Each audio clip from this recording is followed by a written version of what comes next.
बोलने की कला कैसे सीखें? आज जानते हैं कि बोलने की कला कैसे सीखें। अगर आपसे ये सवाल पूछा जाए कि क्या आप सफल होना चाहते हैं, तो ये सवाल आपको अजीब लग सकता है, क्योंकि हर एक शख्स चाहता है कि वो सफल हो। हमारे क्षेत्र भले ही अलग अलग हो, लेकिन हम सब का लक्ष्य एक ही होता है, सफलता को पाना। लेकिन पूरी तरह सफल नहीं हो पाने के पीछे एक बड़ा कारण होता है बात करने का हुनर ना आना। इस ओर बहुत ही कम लोग गौर कर पाते हैं कि सफल होने के लिए बात करने का हुनर होना कितना जरूरी होता है, और इसी कारण अधिकांश लोग सफलता का पूरा स्वाद चखने से रह जाते हैं, क्योंकि उनमें बोलने का हुनर नहीं होता है।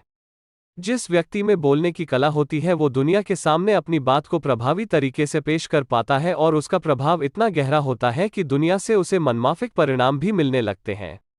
ऐसे में आप भी चाहते होंगे कि बोलने की ये कला, बात करने का हुनर आप में भी विकसित हो जाए, जिससे आप बुलंदियों तक आसानी से पहुंच सके। बोलने से पहले ऐसे करें तैयारी। जब भी आपको बहुत से लोगों के बीच खड़े होकर अपनी बात कहनी होती है या किसी मीटिंग में प्रेजेंटेशन देनी होती है, तो शुरुआत में नर्वस होना स्वाभाविक ही है, लेकिन इस बेचैनी को खुद पर हावी मत होने दीजिए। सार्वजनिक मंच पर बोलने से पहले अपने दिमाग को शांत रखिए और गहरी सांस लीजिए। खुद से कहिए, ये बहुत आसान है, मैं ये कर सकता हूँ। इन बातों को 3-4 बार दोहराइए और खुद के दिमाग और दिल को उत्साह और सकारात्मकता से भर लीजिए। इसके बाद अपनी प्रस्तुति दीजिए। ऐसा करके आप काफी बेहतर प्रदर्शन कर पाएंगे।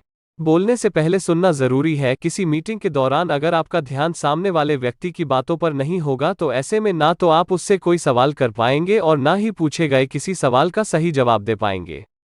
इस स्थिति से बचने और प्रभावी प्रस्तुति देने के लिए ये जरूरी है कि आप बातों को ध्यान से सुनिए, उसके बाद आप अच्छे तरीके से उन सवालों का जवाब दे सकेंगे जिनकी आपसे अपेक्षा है। जल्दबाजी करने से बचिए। कई बार ऐसा होता है कि लोगों के बीच बोलते समय आप जल्द से जल्द उत्तर देकर अपना प्रभाव बनाने की कोशिश करने लगते हैं, और ऐसे में हड़बड़ी में अस्पष्ट जवाब देने लगते हैं, जो सवाल पूछने वाले को समझ नहीं आ पाता है, और आपका प्रभाव बढ़ने की बजाय कम होता जाता है। इसलिए जवाब देने से पहले थोड़ा रुके और फिर स्पष्ट शब्दों और साफ आवाज में जवाब दें। बोलने की कला बेहद आसान कला है, बस इसे समझने की देर है। एक बार आप ये कला सीख जाए तो फिर आपके लिए अपनी बात रखना, मीटिंग में बोलना या सार्वजनिक मंच पर अपने विचार प्रस्तुत करना बहुत ही आसान हो जाएगा।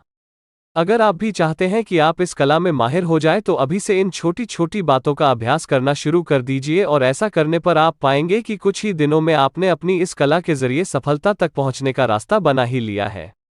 उम्मीद है जागरूक पर बात करने का हुनर, बोलने की कला कैसे सीखें कि ये जानकारी आपको पसंद आई होगी और आपके लिए फायदेमंद भी साबित होगी। तो हमारे चैनल को लाइक करें, शेयर करें और सब्सक्राइब करना ना भूलें। Thank you guys.